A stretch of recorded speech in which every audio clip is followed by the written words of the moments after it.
Dr. Jen Ashton joining us once again with the latest answers to your questions about the coronavirus. So our first question, Dr. Jen, do we know the cause of the bulk of COVID surges we are seeing around the country? So this is really getting a lot of attention from some top epidemiologists and public health officials because, again, the way we're collecting data and analyzing data continues to be a challenge in this pandemic.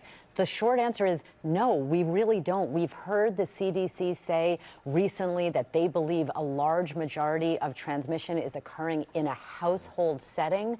But then we also know, based on some contact tracing data, that restaurants, indoor social gatherings where people are unmasked, or even large outdoor gatherings have been super spreader events. So we need better ways to analyze our data because we can't act on it unless we get good information as input. All right, this next question, I think, is one that a lot of people will want the answer to. If you're feeling under the weather but test negative for COVID-19, is it safe to resume normal activities? Great questions today, you guys. So I would say, remember, we can't get siloed in terms of only thinking of COVID-19. There are other viral infections that make people feel under the weather, and we have to still be vigilant against those.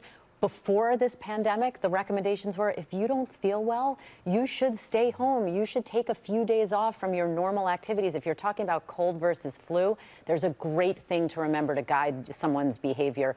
Above the neck symptoms, generally just a common cold, you can go back to your normal activities. Below the neck, full body aches, temperature, cough, probably take some days off. But remember, it's not just about COVID right now. Well, that's a really good way to look at it. All right, Dr. Jen, thank you. And you can submit questions to Dr. Jen on her Instagram at Dr. J. Ashton.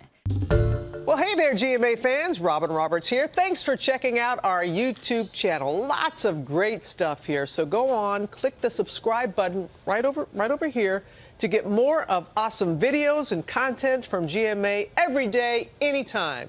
We thank you for watching, and we'll see you in the morning on GMA.